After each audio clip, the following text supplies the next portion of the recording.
behind the baller. My life is more than money and jewelry. My story's so crazy, dog. I said make a movie behind the baller. I went from playing sports to exotic whips. Ain't gotta tell me, dog, I know I'm the shit behind the baller. My life is more than money and jewelry. My story's so crazy, dog. I said make a movie behind the baller. I went from music exec to this podcast. Now I finally feel at home at last behind the baller. Yo, you are now tuned in to the flyest podcast in the universe. We don't apologize. We don't lay down for anyone. AKA, we don't do no soft shit over here. It's always raw, and I want people to get rich so they can see it's not the answer. Yo, what's good? What is poppin'? Episode 46 in that ass. We are close to half a century in episodes. And I gotta say this. I hear OGs talk and say that everyone has a podcast. And you know what? It's true. And I've seen some sprout up after mine. And I know I'm late to the game. But the thing is this. This is professional podcasting. I was meant to do this. This was something that took me 2 to 3 years to cook up. Stir up slow in the pot. And we ain't using no microwave to heat shit up. You feel me? I've been talking shit. Now, I just do it professionally with the help of the Dust Brothers. Shout out to my boy Michael Rappaport because his show is what hooked me in. This is Behind the Baller, where you will get to hear parts of my life that don't make it to social media. Why? Because social media is filtered, and there are so many facades on Instagram, all right? We keeps it 110 over here. The Houston Astros, they're cheating motherfuckers. Fuck them. Bitch ass tricks. Cheating fucks. All right. They stole signs from us, from others, but fuck the others. Listen, we played against them in a long ass fucking battle of a World Series, and I hate Justin Verlander. I can't stand his fucking girlfriend or his wife, whatever it is. Listen, I'm not going to get too deep into specifics or anything. Just all I want to say is the 2017 World Series champions are the Los Angeles Dodgers. We won it. They cheated. There should be the first ever retraction of a trophy coming. All right. With that being said, this is going to be an LA episode. I want to talk about my favorite places to eat in Los Angeles, and it's been a long time coming. Let's fucking go.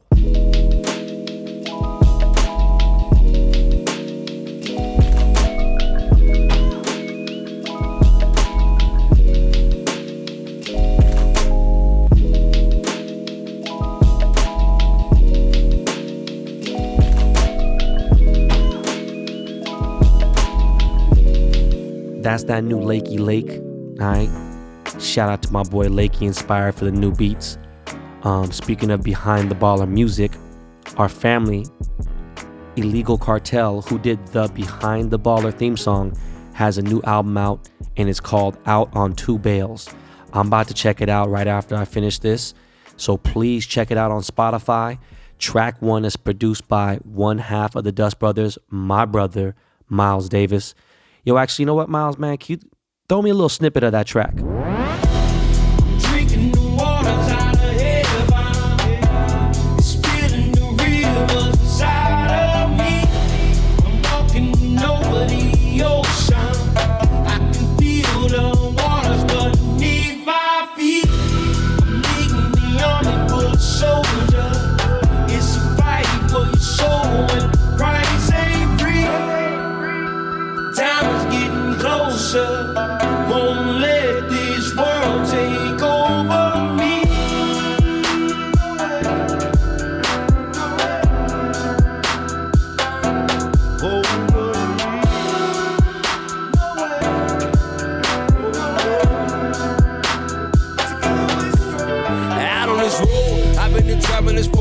door. Lord have mercy on my soul. My pistol was popping, the bullets was flying, and body was hitting the floor. See, I done witnessed some shit, I ain't innocent. I ain't said shit, I'm sticking to the core. Drinking this heavenly water, no wishing well. He'll sickle cell over the globe. Yes, we united the source, ready for spiritual war. Deepest the rabbit can go. The simulation is the integration. Watch me strip the power from the poor. Bling when the benefit for all this sentences. Preaching no syndicate, can't get a genesis. Look at these churches, they turn into businesses. Slaughter they witnesses, truth is so imminent. I've been living in the middle of Babylon with a Kevlar and a Teflon. Been slept on and they crept on. I'm a rise on them like Zion. Yeah, that's what's up, man. Shout out to Legal Cartel. You know what? Shout out to Fresno, because that's my, that's where they from. Before we get into my favorite spots to eat at in LA, let's talk a little bit about some football. No use in talking about spilled milk. I'm thinking about 2020, the 2020-21 season, and we're looking great. All right. I just hope that we can sign Jadeveon Clowney. He's talking about, listen, man, I ain't about all this other free agent shit for any amount of money. I'm trying to, run with I want to get to the Super Bowl. I want to get that ring. I want to run with a contender. But what the fuck is you talking about, bro? We are contenders, legit. Some bad fucking play calling here and there, and I get it. Listen, man, we're 2 big bad calls away from the NFC Championship. And I guarantee we had a very legit, serious, better than 75% chance of beating San Francisco this weekend in SF to get to the bowl. And there, tell you the truth, against the Titans, I'm cool. But I mean, yeah, their offense is crazy, but at the same time, like, we would figure it out and there'd just be, man, we would just run them on. I don't know, dog. It's just crazy, like when I think of Seattle, I think of like on Sundays, especially, it's like we're playing Madden with a broken controller, with like a controller with low batteries. Like, we got the squad, we got the players, man. You know what I'm saying? We just don't got these plays sometimes. Just the play calling is just, man, we got to dump Schottenheimer. Like, he just got to fucking go. I mean, Pete, I love you to death, man, but I don't know, man. Speaking of the Titans, I think the Titans got the juice. That's just me. I did pretty good for the NFL playoffs. The only 2 losses I've had the entire playoffs was us beating the Packers and the Patriots beating the Titans. And then I just felt that way with the Titans. Every other game I picked correctly. So, for the conference championships, I'm just going to give you my opinion. You know what I'm saying? Like, I'm rocking with the underdog. Here's my picks for this weekend. I like the Titans and I like the Packers. But I'll be real, man. The Packers, they lost to sus teams, but the Niners lost to Atlanta. They lost to some sus shit, close games here and there. I think when it comes to close games, I think Packers are ready. I don't really know. Rodgers is old. Garoppolo is trash. They think man, fucking 49ers talking about their defense is the best. It's like, come on, bro. It's cool. It wasn't LOB in the heyday. It was never that. And I don't know. I think that the Titans are too strong offensively for any defense. They're so-called Niners great defense. They just got to, man, they going to buck them boys over. I think Henry's just too much for him. But I think they'll line up better against the Packers. Well, I just think it's a better game. But the Niners versus the Titans or the Niners versus the Chiefs will get probably more ratings at this point, even though the Packers have a crazy fan base. Right now, the Niners are hot, even though they're, to me, just that fucking bandwagon shit. Like I said, I'm rocking with the underdogs. I'm about to get deep in my Laker bag. Listen, I'm not a multitasker. I was so fucking focused on the Seahawks this season more than ever. And, I was creeping around the websites and everything else, and I saw our opponents for the upcoming season. And I know it's a long ways from now. We're talking, 7 months? 8 months away, right? But listen, this season, upcoming season, is fucking badass. We got the home game opponents. We don't have an actual schedule, but our home game opponents are, we got the Cardinals. I'm not really tripping on them, whatever. It's always the end of the year. I told you that they fucking start tripping. The Rams, fuck the Rams. Don't give a fuck about that. They're in our conference. 49ers, you already know. I'm never going to miss that ever. The Cowboys, it's crazy. We got the fucking New York Giants. We got the New York Jets. We're playing the fucking Patriots. Whether they got Brady or not, I just hate the Patriots, period. As long as Belichick, either Belichick or Brady, one of the motherfuckers is there, I'm going to that motherfucking game. And we got the Vikings at home, which, should be fucking interesting. Our road games though, like I got the season tickets, but going to road games is what's fucking dope. Going to different cities and shit and checking out these stadiums. Our road opponents are the Cardinals, of course. The Rams, the Niners. Okay, but we're playing the Washington Redskins, playing the Atlanta Falcons. We got Philly playing the Eagles. We're going to Buffalo playing the Bills. I'm definitely not going to motherfucking Buffalo. And we're playing the Miami Dolphins. And let me tell you something. I love Miami, but I'm not fucking going to no Dolphins game. So I am going to do everything I can to make sure.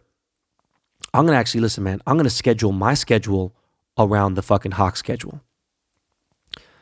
Definitely want to go to that Atlanta Falcons game. Me and my cousin Rex are definitely going to hit that game up. I'm trying to see that DC game, that Washington Redskins game in DC. And, of course, the first game, which I know is, I don't know how I know, but I know the first game of next season in that new $6 billion, yes, $6 billion LA Rams Stadium is against the Seahawks. So, I'm going to be there for that. And just because it's so damn close, I've been to damn near almost every fucking sports arena. I have never been to Arizona. I've been to Arizona because, rest in peace, Q. In fact, next week I'll be in San Diego to celebrate my man's passing, the memorial of his death. But, Q lived and resided in Arizona for a long time. This is during the heyday of World Star. So I want to check out a Cardinals game. I don't know if it's early or if it's late, but I want to check out that Cardinals game in AZ. I got a feeling it might be the first time we play him in the season. But check, it's Arizona, man. It's a fucking hour and 10-minute flight. Might fuck that. Check that out.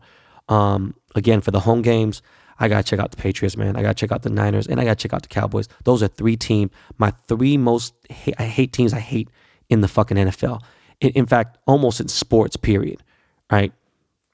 So, check out the Patriots, check out the Niners home game. If it comes between the Giants and the Cowboys, I might want to fuck with the Giants just because it's some different shit. And then, actually, you know what, though? Fuck. Jordan Winter of the Dust Brothers, he's actually a Jets fan. So, I don't know. We'll see, man. I got fucking season tickets. We'll figure it out. But okay, Miles, man, can you hit me with some of that new Lakey again? All right? Hit me with that Lakey Lake, and let's get into these food spots.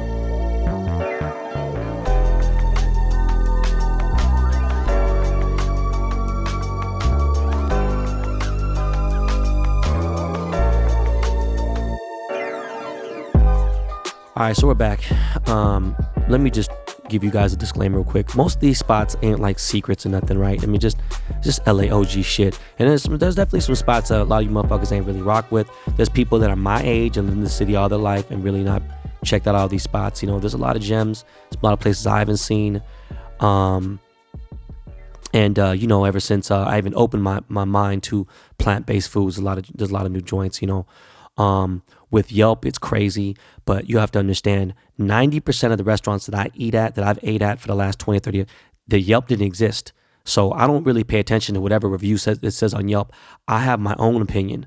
I don't give a fuck if you had a bad experience there because some waitress didn't want to talk to you, whatever the fuck it may be.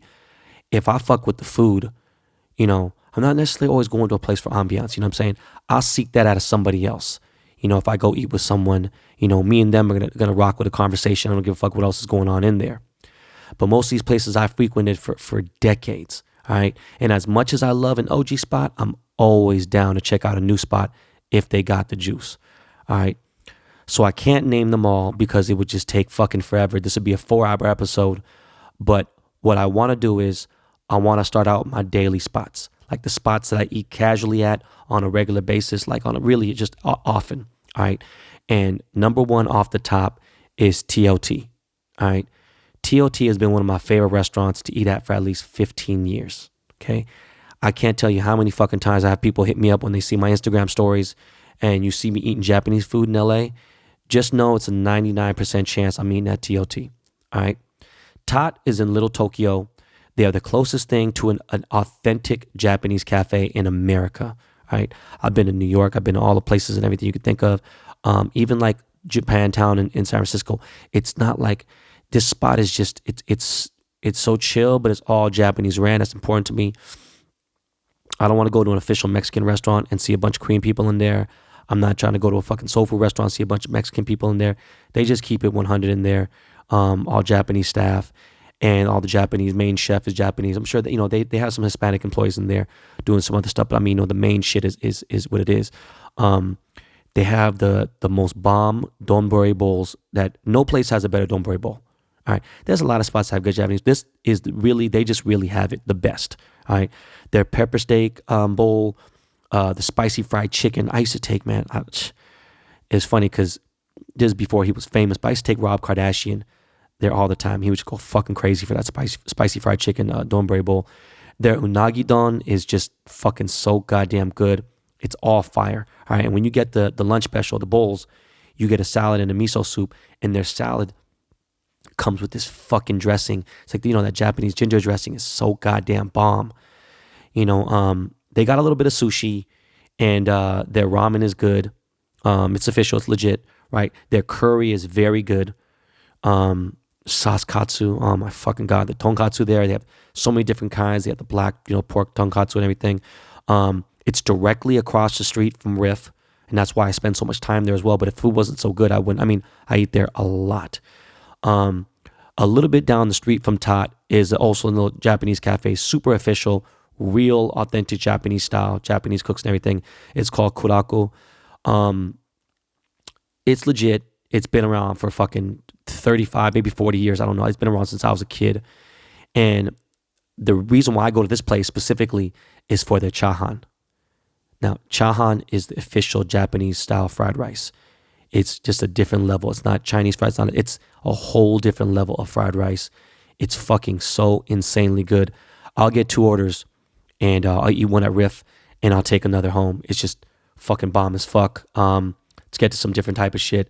Now on the American classic, basic, just clean, good, you know, that Hollywood lifestyle food. Jones on 3rd is, I mean, over 20 years probably I've been fucking with Jones. The basics, simple, very clean, organic food. It's like gourmet, basic, you know, just enough spice, just enough seasoning. Everything is just really clean and bomb. Coffee is dope as fuck too. They got a location in the Valley now in Studio City that's fucking super packed. Might be more packed than the 3rd Street location, the actual original joint, but shit is fucking off the chain. California Chicken Cafe, CCC. This is my shit. All right, literally since 1994 when they first opened, I have been eating there for 25 years strong, and their rotisserie chicken is the best I've ever had on earth. Yes, I just said they have the best rotisserie chicken I ever had on earth. Their wraps are the best I ever had too. It was actually the first place I ever even ate a wrap at. All right, and that was 25 years ago. You know, the chicken pasta that they have that you get with the wrap or you get with your chicken is so fucking good. People think there's crack inside of it because that the sauce, like the dressing or the it's just so delicious. All right. No, you're always gonna see cops there, so don't go there on some bullshit. Don't go there fucking acting silly and stuff. The Melrose location has terrible parking. It's the first spot, but I like the Valley location the best parking wise and everything. But it's in Encino, and Encino's fucking far as fuck. There's one in Westwood too, and I don't know where else they have one, but California Chick Cafe is just perfect. You know, you're talking about you're gonna get stupid full for $13 and it's gonna $14. It's just excellent. You know, I remember I was going there when it was like $7. Now to something a little bit more fancier, because I'm gonna just go back and forth. But La Scala in Beverly Hills, this is my favorite chill pop-up at any given time, Italian restaurant in LA, period. You know, it is in the heart of Beverly Hills. Their spaghetti bolognese is the best in the USA, period. Carbone, Cipriani, Dantana's, not Giorgio's, not fucking anything else you could think of. Their bolognese can't touch this. You know what I mean? I've seen Michelin chefs go in there to get a bowl of shit, bolognese in there. You know, it's just crazy. They're actually famous for their chopped salads. You walk in there and you're going to see fucking like Reese Witherspoon, just a bunch of Hollywood ass, or like a bunch of Beverly Hills housewives and a lot of young people here and there. It's been around forever. They have this deep fried mozzarella that is from fucking heaven. It's just crazy. I actually proposed to my wife. I proposed to Nicolette at La Scala because that's where we had our first date, like technically. I just love that spot. Il Pastel is about 8 restaurants down. They have really good food too. I like the ambiance at El Pastel. It's like more like Hollywood, like it's just more sceney. You get to see your shit. But they do have a truffle menu, and their truffle ravioli, just their truffle risotto is delicious. It's incredible. And that's in Beverly Hills as well. On the whole other end of the spectrum, Squirrel, spelled Sqirl, is a really amazing breakfast cafe in Silver Lake. It's one of the best. Super fucking hipster, but excellent chef. Great kitchen. Listen, just trust me and check it out. It's just fucking really good. More Italian. Farfalla in Los Feliz is a dope Italian joint. It's not fancy. It's just great vibes. Really good pizza. They actually do delivery, but you can sit down there and have some wine and chill. I've ran into some major writers and producers in there. Their salmon farfalla is the shit. It's so fucking good. It's so money. Trust me. Baracoa. It's a Cuban restaurant in Atwater Village. It is right there in the heart of Atwater Village. It is fucking incredible. So good. Their menu is very small. Their Cuban food is just, every single thing on the menu is bomb. From the fucking garlic shrimp to obviously the Cuban chicken, the roasted garlic chicken. They have a arroz con pollo there. It's fucking so goddamn good. I actually like this place more than I like El Floridita or Versailles. But if you just there for a quick bite, Versailles is always legit. There's several locations, and Versailles is good. It's just Baracoa, just a little more fucking, little funk in it. Somewhat similar because I'm in love with Caribbean food. It's one of my favorite things in the world. We Jammin' is one of the last standing OG Jamaican restaurants left in LA, right in Pico, sort of in the area, like just adjacent of where I grew up, but it's where I grew up. Like I grew up in Koreatown, but like where I did my dirt and where I ran with my homies in the streets was right there in that Pico district, in that in the mid-city area, mid-Wilshire district, the whole nine. It's like super gentrified now. But yeah, man, anything Jamaican in there is fire. The patties, of course you get some cola champagne, some ting. Shout out to my boy Chet Hanks, Shabba Hanks. All right, next, man, Monty's Burgers in Koreatown. Listen, Monty's has the best fucking burger in LA. That's it. I said it. There it is. All right. It's fucking crazy that the entire spot is plant-based. It's all vegan. Their tater tots are fucking insane. Their milkshakes are the best. I can't even believe it. It's fucking vegan milkshakes and the best I ever had. Monty's Burgers. Check them out. They're in Koreatown. Burger Lords in Chinatown is really good. They have an amazing vegan burger as well. It's handmade. They usually run out by the time it's like midday, but Monty's is really good. Also, real quick, I'm not gonna get too deep into it. Oinkster in Eagle Rock is just one of my favorite spots. They just got so many different fucking good things to eat there. Their barbecue's really good. Surprisingly owned by a vegan, which is funny, but they have, they just have really, really good fucking food there. They have like a burger week there. It's a big fucking deal. Lines down the fucking street. Continuing on with burgers, Golden State to me is probably one of the best burgers there is. That's not vegan, right? They have just one of the great. It's just, it's like they were on Fairfax, so I was like, fuck, I'm in Fairfax every day. This is before the block became hot. This is when just Supreme was around, and can't remember the fucking name of fucking that Fresh Jive fucking spot. Anyways, Golden State to me is better than Father's Office. All right, for a real beef burger, they have a great chicken sandwich. They have their French fries are so fucking good. The Russian fry sauce is crazy. The ice cream is great. Golden State is just a perfect burger spot. It is just literally perfection. I don't eat red meat, but it's so fucking good. Also, the Apple Pan in West LA is legit as fuck. Been around forever. I remember leaving one time and President Clinton pulled up to eat there. And this is while he was in office. It's fucking crazy. Right back at Fairfax again. John and Vinny's, of course. All their pasta is just fucking ridiculous. So delicious, so good. Even the desserts are delicious. And I don't even care about desserts at restaurants. I get so full off the food or off bread and everything else. I just never had time for desserts. Like if I go to a dessert spot, it's got to be hours later or it's got to be separate. But John and Vinny's is just super fucking good. I know you motherfuckers been hitting me up for crazy about Korean food. And listen, I'm not going to get too deep, right? I'm not going to speak too much on all my trap Korean food spots because at the end of the day, I need my privacy. But let's start off with the best sundubu. The best sundubu, it ain't at BCD. Although BCD will do the job, Beverly Sundubu on Olympic in the armpit of Koreatown is legit as fuck. Goddamn, almost directly across the street where Olympic Burger is on Vermont and Olympic, there's this fucking Chinese restaurant right there that is just fuck, man. They have the best fucking jjajangmyeon and best jampong in LA. Next to that is obviously the 24-hour Hodori. And Hodori, you already know, it's after every single, if you've ever been clubbing in Koreatown and didn't go to Hodori after to eat, I don't know who the fuck you are. But yeah, Hodori is just, it's not Panda Express. It's better than that. But for Korean food, it's, plus it's 24 hours. You can't beat that.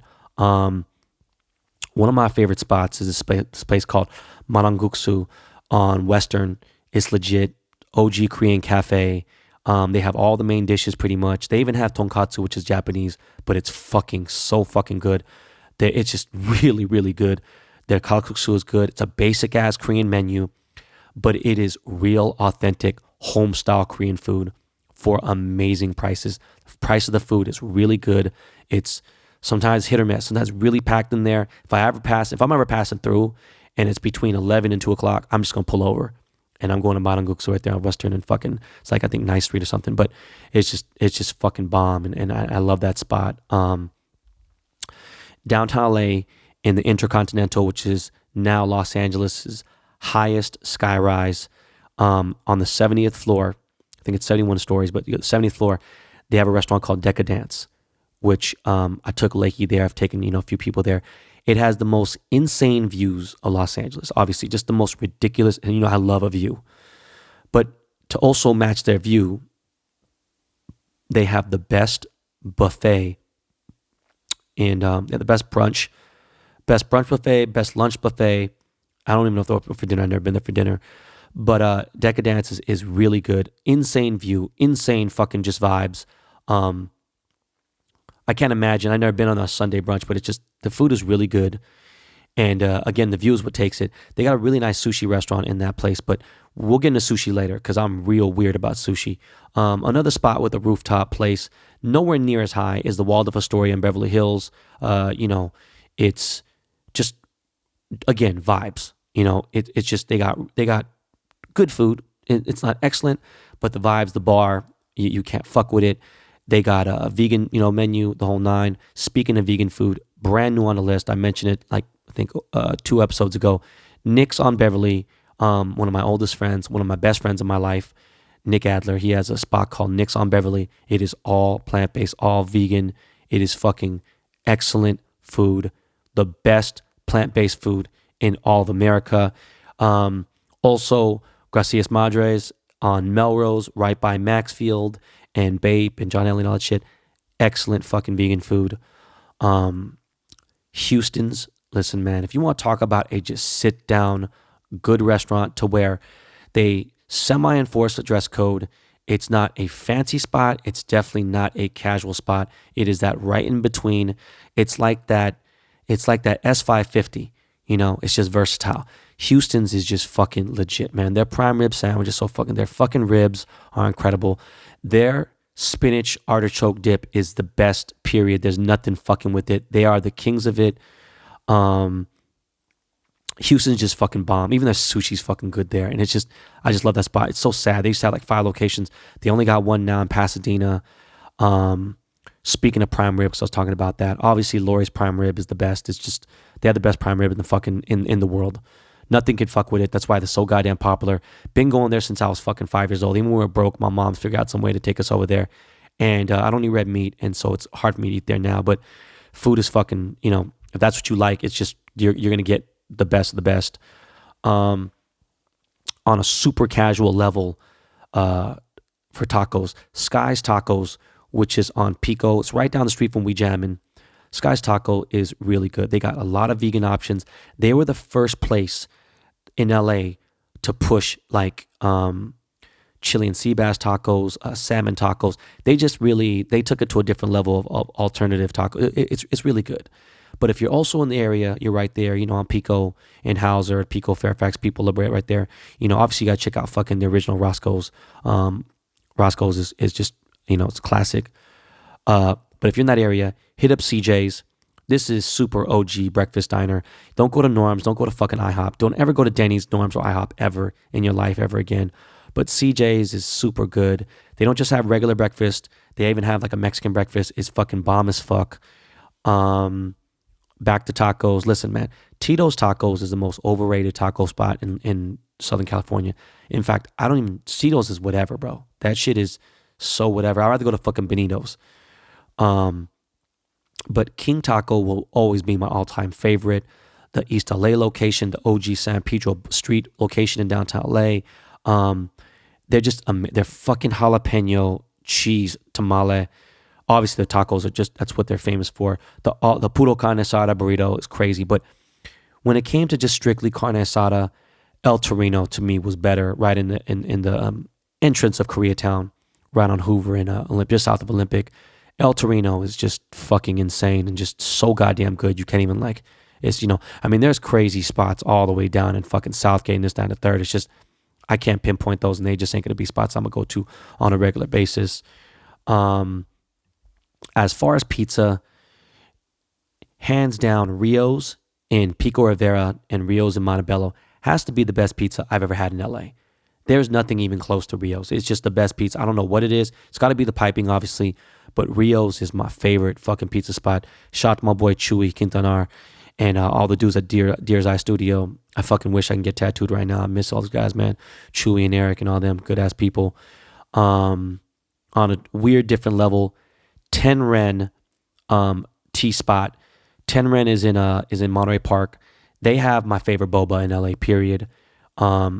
They have actually some decent food. They have a kimchi bokkeumbap, which is Korean kimchi fried right. They're like food. The food's pretty decent there. It's kind of surprising. Diagonally down the street a little bit is goddamn, why the fuck am I? Shinsengumi. Shinsengumi has the best fucking Japanese buffet. Like, there's a lot of those Asian buffets. This spot is definitely the legit. It's just legit. And anyways, going back to boba, Little Tokyo has a spot. I forgot what the fuck it's called. It might be called Brown something. They've changed the name twice. It's pretty good. But Ten Ren's better. They have the best mango green tea I've ever had in my fucking life. I used to buy it by the gallon. It's just so fucking far to go to Monterey Park now. Obviously, I got a nostalgic reason for Monterey Park. If you're in Orange County, nothing is going to fuck with Seven Leaves, period. Seven Leaves is just the best. Especially their fucking Sea Cream House coffee is just insane. They just got it. They got it. They got the title, period. When it comes to Shabu Shabu, the OG Shabu Shabu House in Little Tokyo has got to be my fucking shit. That's my favorite. I don't eat red meat, so I would think, at this point, I'd probably go to Cali Shabu Shabu in Costa Mesa. They got the salmon Shabu Shabu. It's off the chain. I feel like the overall quality of shabu is just not the same. Even though I love it. I could eat shabu all the time. It's so good. Anjin in Costa Mesa will always have my heart. It's got one of the best Japanese barbecue spots in Southern California. I used to eat there with Jonas twice a week. And it's good. But the OG Mampuku on Sawtell is, to me, is a little better. And it's not yakiniku. It's a different type of Korean. It's like almost like the Korean barbecue. It's weird. But everyone's starting to step their shit up. Mampuku on Sawtell is so fucking good. They're close. Mampuku's seaweed salad is my favorite of all fucking time. Let's get into let's just get into some goat shit. Like real for real goat shit. Los Angeles goat shit. Mario's Peruvian, period, is just flames. I've been going there for over 30 years. Maybe 35 years or so I've been going to Mario's. Little shitty ass space. And usually the spots right in these little fucking strip malls are just the best. Mario's Peruvian food is, you will go in there and all you got to do is order a fucking lomo saltado. You could even order a fucking pollo saltado, but the lomo saltado, just that seasoning, everything is just, I can't even explain it to you. You can start out with the fucking halea, with the fucking shrimp and that fucking, the calamari and all the fucking tomatoes and shit and the onions. They got that seasoning on that fish. Oh my God, it's just so good. Mario's one of my favorite spots. I've been going to forever. Speaking of, well, not even want to say Hispanic, what the fuck, Latin. Let's get into that Latin vibe. Casa Vega, which I had on my stories the other day, the combination play with the frijoles and queso and the roast and everything. Casa Vega is one of my all-time favorite Mexican restaurants in the world. Thank God they never sold the restaurant to Kim Kardashian. Kardashians used to go there a lot. This was a really poppin' spot in Studio City, just west of Coldwater, right on Ventura.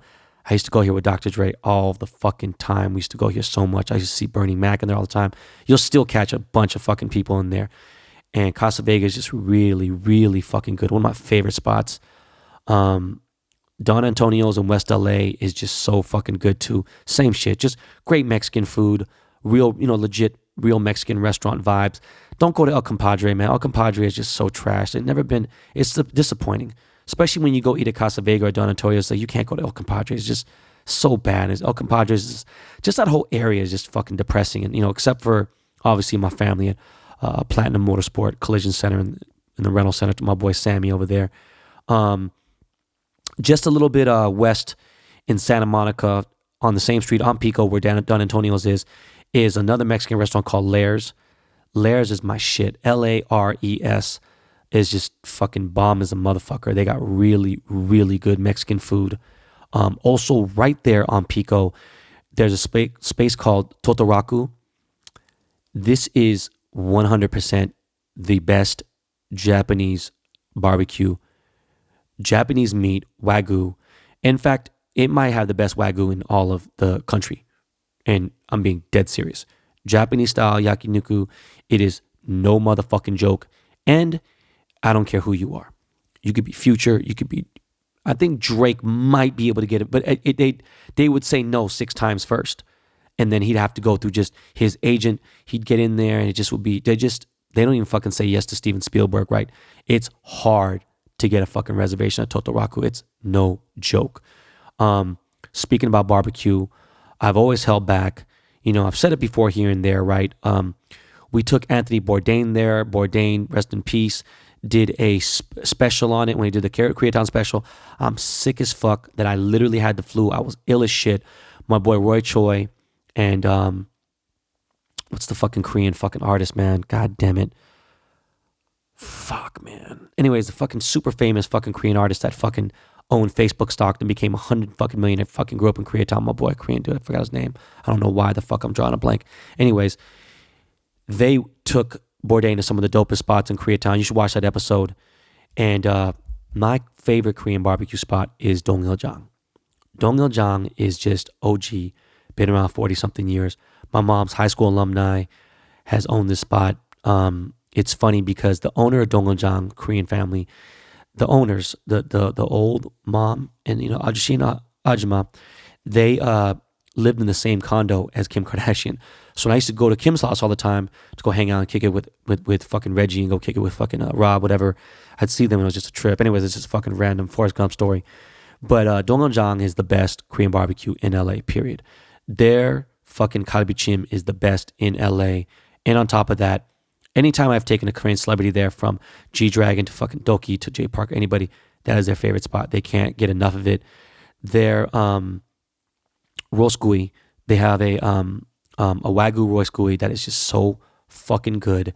It is incredible. At the end, after you eat it, you get a kimchi bokkeumbap. It is the best kimchi fried rice you ever had in your fucking life, period.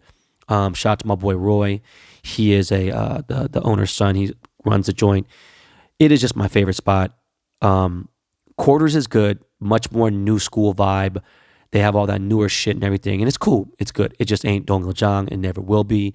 There's no vibe at Dongiljeong except, OG Korean rude service. You're going to see a lot of Korean people. I'm starting to see a lot more white people in the last 10 years or so, but, I just, where I used to have my birthday parties a lot, almost every year with Jonas and everything, was this place called Chosangalbi, and it's just more modern. Food is good. It's really good. Korean barbecue is official. On a hot day, you go there and get some naengmyeon. It's really good. It's more acceptable to bring a guest there. Like it's a little more. It's a nicer spot to bring clients or whatever. Dongiljeong is more authentic, but they're both legit. Dongiljeong is just better. Chosun's good.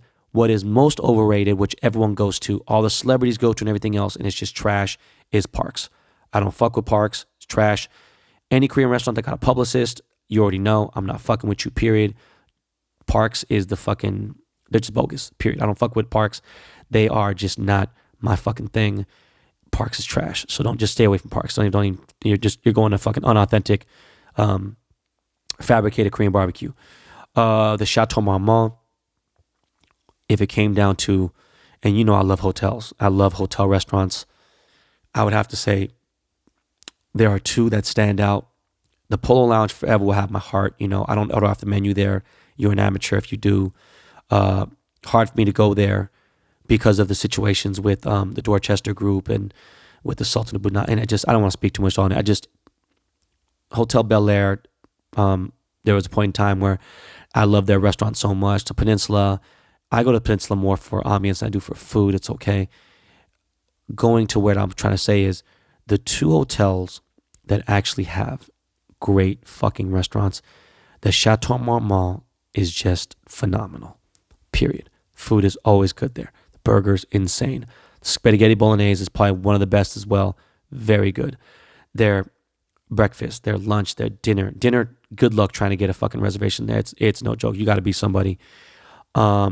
Sunset Tower Hotel is fucking great too. So fucking good. Their restaurant is phenomenal. And again, you might have thought that somebody fucking hit you in the fucking face because you're going to see nothing but stars in there. It's crazy. Giorgio Baldi. Giorgio's is right there in the cusp of like the Palisades, Malibu borderline. Giorgio's is probably the best Italian restaurant in Los Angeles. Hands down. They are just it is no joke. Medeo's is good, but Giorgio's is just so fucking good. Giorgio's really, really bomb. Medeo's is cool. I only mention because everyone else talks about it. Giorgio's just fucking great, man. I remember fucking just some great dinners there with random as fuck. Had dinner with fucking Jay-Z and Beyonce there, and it was just random as hell. We go to dim sum. It's just too much to fucking list, and I can't go into that. It's another thing with Monterey Park and San Gabriel Valley. It's just too much. But I will give a shout out to Mr. Chow's. No matter how fucking popular they get, no matter what the fuck you do, nothing is going to ever touch that chicken satay. There's nothing ever that will touch that chicken satay. Everything else is really good, especially the vegetables. Incredible. Shout out to China Chow. She's one of my oldest friends. I lived with her. We're fucking homies. She taught me everything about art. Her mom was Andy Warhol, Keith Haring, and Jean-Michel Basquiat's best friend. Yes, her mom was their best motherfucking friends. BFFs, billions of dollars of arts that has been passed through her family. It's just crazy. On top of that, Chow's is just legendary. That chicken satay. Shout out to my boy Upscale Vandal because he's the only motherfucker I know could even come close to me on the satay. Don't you ever disrespect yourself and go to fucking Philippe Chow. I don't even know if they're still open, but shit is trash. Steakhouses, Mastro's is cool. Cut is cool. It's really not my thing, especially when, and I know it's not Los Angeles, but you got SW in Vegas, and it's just like, I remember taking people there and just like, my boy Paul, Blue Whiskey, who's one of my best friends. He's Kaya's godfather.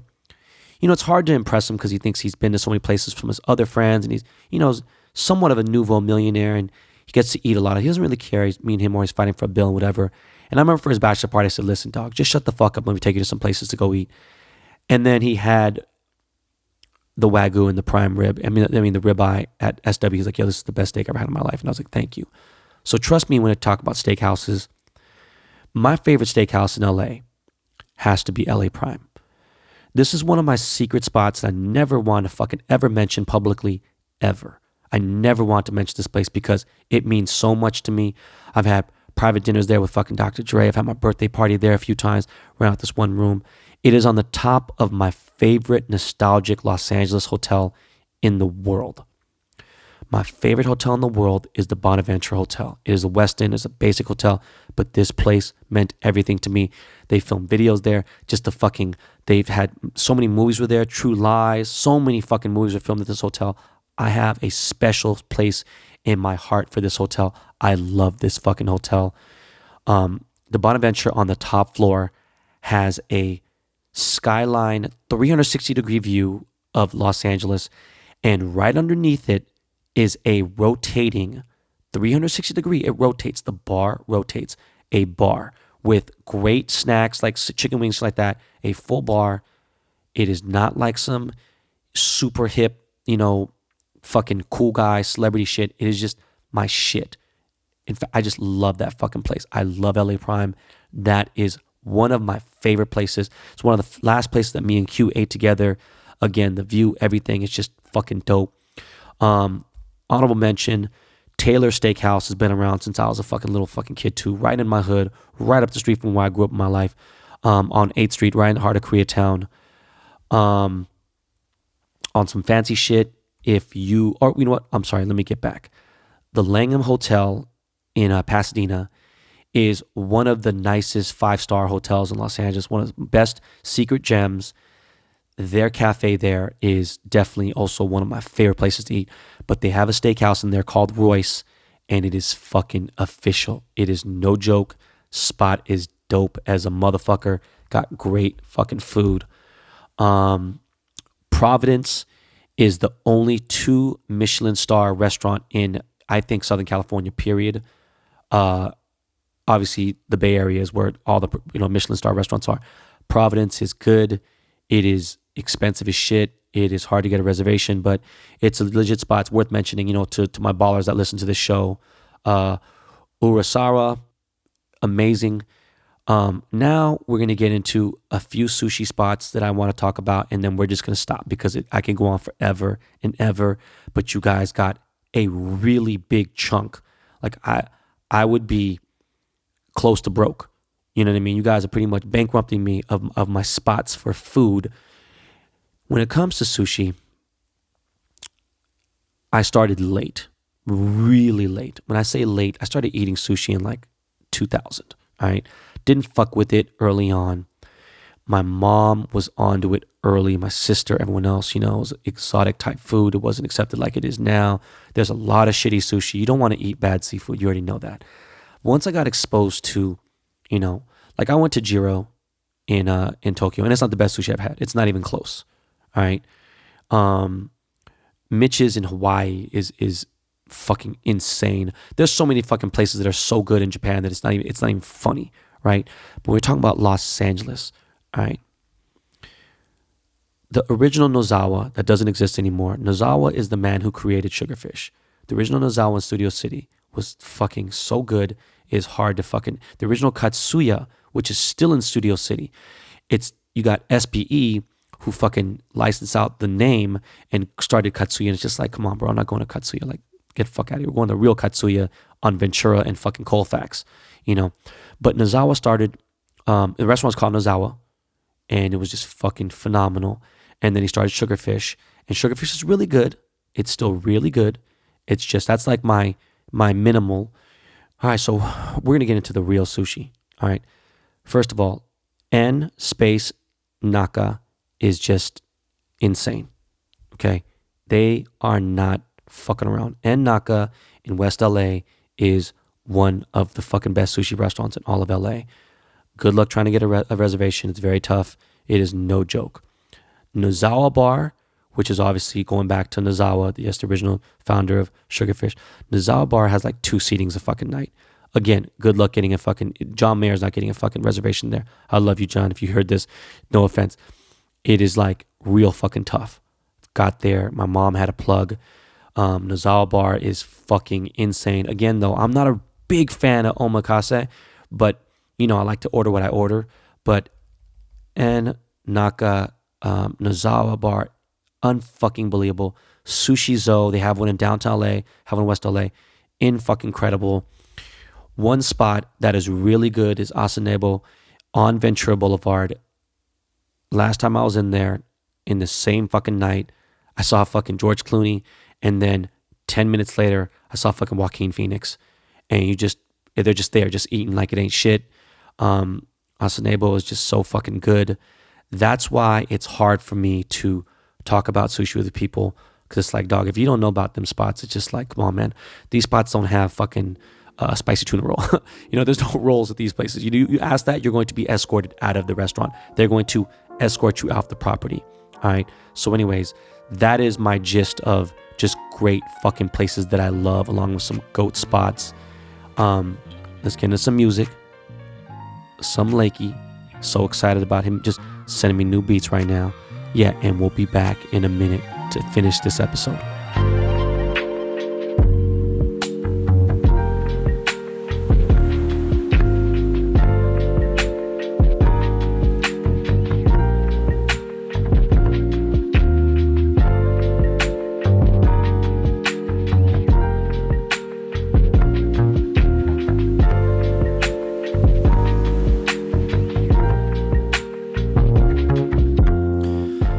So, I want to finish up this episode, but you know what? I got so much on my mind right now, and it's like, I love going solo on that ass. You know, we got a guest this weekend. It's one of those rare times we do a weekend wrap up with the guest, but I'm going to San Francisco. I'm actually headed there right now. Let's talk about the Oscars real quick, man. You know, I kind of lost faith in the Grammys, and I kind of like, you know, I've been holding on to the Oscars for a little while. Now it's kind of like, you know what? It's just Cannes Film Festival. It's just, I can't respect that much anymore. This year I was lacking. I need to watch more of these movies, especially because some of these things are fucking on, you know, they're readily available on stream, on Netflix and things and stuff. And it's just like, I will say this, man. I've been actively a huge fan of Korean cinema. I've blogged about it, been talking about it for 20 years. And Korean cinema has been, their movie making has been excellent since the early 2000s, all right? You already know. One of my favorite movies in history is Chingu. There's not a bet. I've watched that motherfucking movie so many times. You know, it's just, if you're Korean, it hits different. It hits 70 million% different if you're Korean. But, you know, I've just been fucking following Korean cinema more than anybody. I don't want to give a fuck. Listen, dog, for those of you who don't understand this, never forget this, okay? A few things. When you talk about sports, what the fuck? Me stick to make. I know more about sports than I do about jewelry. I'm the biggest jeweler in the fucking world. So what does that say if I'm telling you I know more? I played football. I got a scholarship. I had a Division I. I was clowning motherfuckers, and I was Asian. I couldn't imagine if I had better genetics, okay? But I got my degree in cinematography, okay? Like, I understand filmmaking, you know? I've made a movie before. I get it. So, with all that said, I got to support my people, okay? Korean people. But Parasite was okay. On a strong 1 to 10, I might give it a 6.5, you know? It wasn't as fucking good as these fucking people are making it out to be. Listen, Old Boy blows that shit the fuck away. I don't know if a movie out of Korea has been made as well as Old Boy. With the story, acting, everything across the fucking board is phenomenal. Shit, fucking Taeguki, cinematography-wise, and just the whole pain and just how Koreans know how to take pain out of you and emotion. Taeguki was fucking incredible, all right? But the story about Parasite was, it was cool. You know, it was interesting. It wasn't as crazy as Korean movies can get. But you know what? Good for Koreans regardless. You know, if it wins, cool. You know, whatever. The Joker was good. And Wedding Story and all these other things. Irishman was good. But, you know, obviously a lot of people had an issue with the CGI. And I still liked it. Whatever. I'm watching this Aaron Hernandez documentary on Netflix right now. And it's high-key fucking me up. I'll be back on the weekend wrap up to get more into it, into detail, because that shit is fucking crazy. So I'm strolling Twitter yesterday, and I saw that Ja Rule is pushing tax refunds, and it's like, he's wondering why he gets so much hate, and he's like, man, you guys don't even know, you guys wish you could live the life I live and this and that, and it's like, listen, man, you can't be that fucking thick in the head, bro. Ja Rule, you cannot be that stupid. Okay, I know you've had hits, bro. I was a DJ. I had to play your songs in the club. You know, I didn't love them, you know, but they were hits, you know, and I get it. But today, as it's standing, you could save 20 million starving kids in several third world countries. 20 million kids you saved. You could save 20 million animals, okay? And Ja Rule, people will still think you're a douchebag. Do you know how fucked up that is? That's just how much you suck. That's just literally period. That's just what it is. I'm done with that one. Know this. I hate to spit about gossip on this podcast, regardless, okay? If I ever spit out information or anything, it was never gossip or anything, and I was never trying to like be just fucking throw a rumor. It's just not my thing, okay? Now, when it gets to celebrities or basketball, especially in sports, I don't give a fuck if you're a decent dad and you play in the NBA for my favorite team. You know what? You're supposed to be a great dad with or without money, without fame, or whatever the fuck it is, okay? You don't bring a kid into the world if you can't handle it. This is why I waited so long, okay? And some people don't have that choice, you know? I was extremely patient and I was extremely blessed, okay? To find such a great woman, you know, and have kids with. I was patient and it's still tough, all right? The way that fucking Antonio Brown, AB, has handled the situation with his fucking baby moms, like, bro, you did that in front of your kids, dog. I don't give a fuck if you hate that woman. Like, you can't do that shit in front of your kids, man. But just back to, you know, these athletes and celebs, I don't want to hear about, like, their lives other than outside their craft. I just personally don't. You know, if I hear about them dating someone cool, okay, it's out there, whatever, boom, you know. But, like, I like someone for their skill, you know, whether it be their thespian skill or their, you know, their athletic ability, you know. And it's like, okay, well, the exception of the rule, we outed R. Kelly, right? And allegedly Michael Jackson, you know, all these other things. It's tough. I don't know, man, you know. But the R. Kelly thing, you know, could say, okay, listen, he's a piece of shit. True. But, you know, honestly, I loved R. Kelly's music. You know, I want to enjoy his talent as a singer and songwriter. It's fucked up. You know, I just don't want to know about somebody's personal life. You know, I really don't want to know anything about their life other than their gifted talent, unless they're out there committing murder, you know, and rape. And in the case of R. Kelly, I guess it had to be out there. But like in less extreme matters, we don't need to hear gossip in a music blog about a musician. I don't need to. I don't want to hear gossip about a fucking sports dude on a sports blog. Let's just fucking keep it about sports, okay? If a person got married, okay, I get it. They bring up, oh, fucking, you know, Russell Wilson got married this year. Okay, cool. But I don't want to know anything else about his life, man. I know he's a decent dude and I know he's a good dude, but it's like nothing about that shit got nothing to do with their craft or skill in that particular field. What does their fuck skills got to do with their fucking how many touchdowns they can throw? You know what I mean? So I'm just not going to get into that in my podcast, okay? Earlier I went on my live and I asked people, if I were to drive Uber, you know, in Los Angeles or New York, would you book me for a ride? Like, no joke. If you saw a black Chrysler Pacifica, you ordered an Uber XL and you saw a black Chrysler Pacifica and driver says Ben B, you saw my picture, like, would you trip? You know, just curious.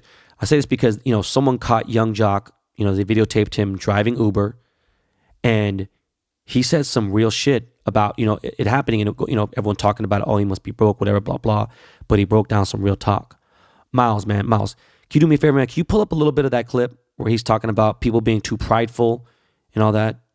Miles, hit me with that soundbite, please. So I'm a part of this organization, been around for 25 years, Big Brother, Big Sister.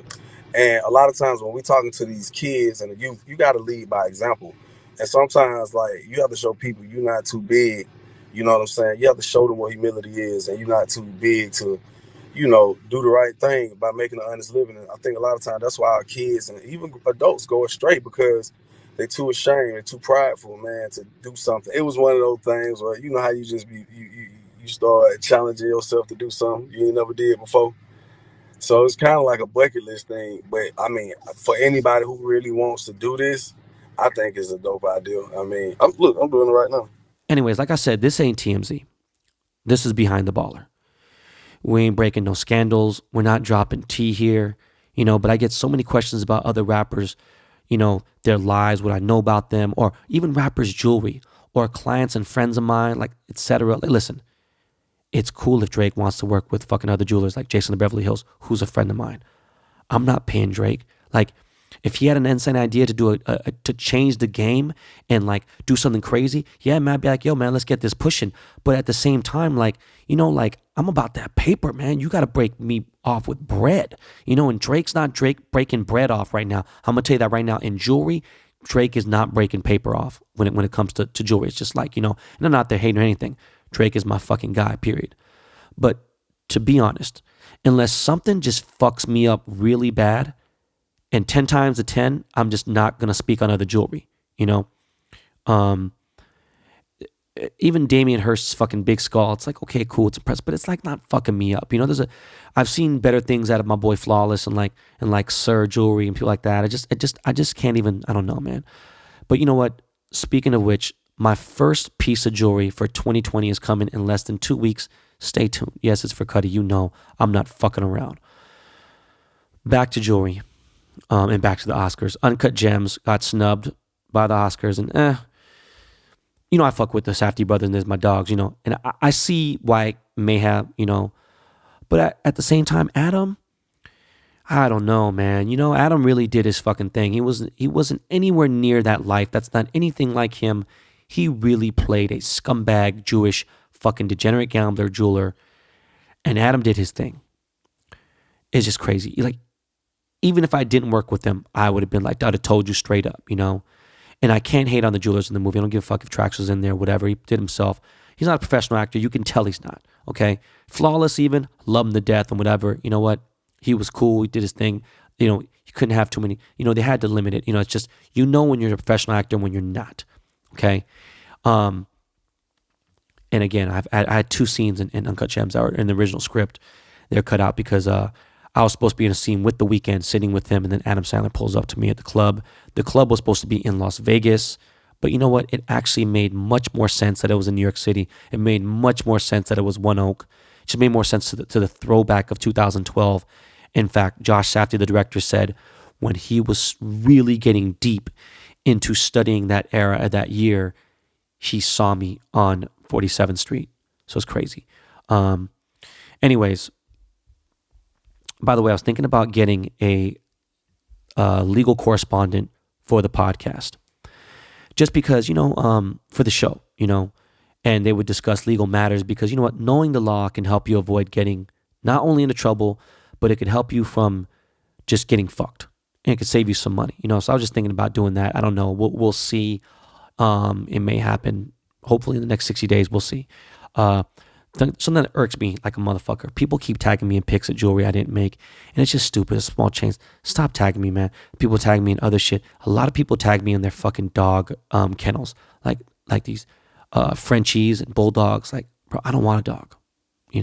I mean, I wouldn't mind getting a French bulldog once my kids can actually get a dog and everything. They've been begging for one, but it's like, I know the dogs cost $4,000, but bro, my promo costs more than that. You know what I'm saying? You got to break me off 25, 45 bands for IG post, and that's real talk, by the way. Stop tagging me, man. Sometimes I get, some of the kids that are funny. They're in high school, like, yo, Bembo, I did, it broke me off with a chain, boom.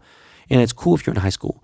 But I'm talking about there's guys who do it constantly. They're in their 20s and 30s. Just like, bro, why? No, I didn't make your fucking chain.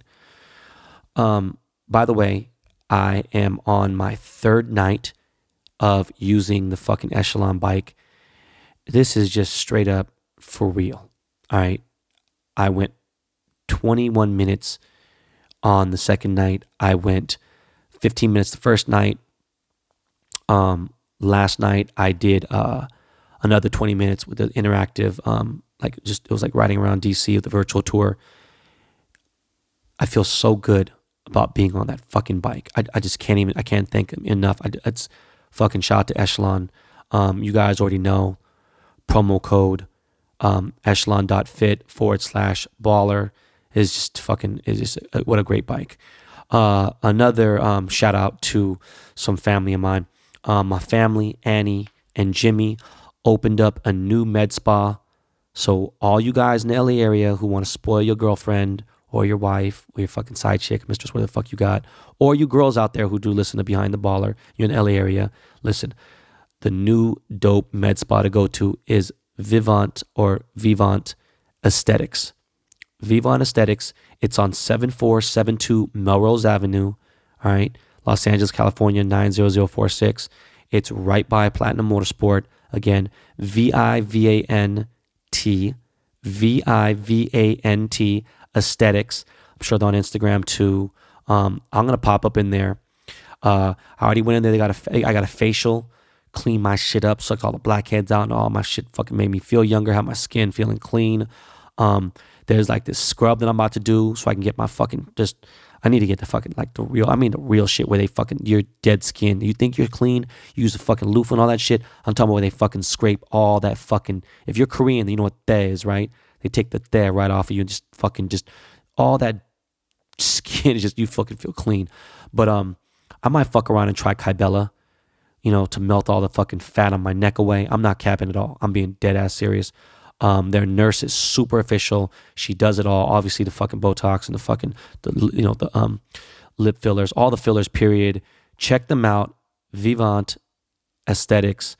Your girl will love you. And congratulations to Annie and Jimmy. Shit's dope. I'm gonna actually throw some pictures up soon. Figure that out. Listen, man. Okay, y'all. That is it for this episode. Yo, I'm telling you, this episode is gold. You will come back. This archive forever. Have fucking all the bomb spots to eat at and spots you could just eat at forever and ever and ever. So because I blessed you with that gift, bless me with the gift. Tell your homies to tell their homies to subscribe to the Behind the Baller podcast. And remember, you can win shit on this podcast. You listen, okay? I'm going to get back to doing giveaways, cash giveaways, Laker tickets. Fuck it, I'll do a ticket in your local area, whatever. Understand that nobody has a podcast like Behind the Baller. This is professional podcasting.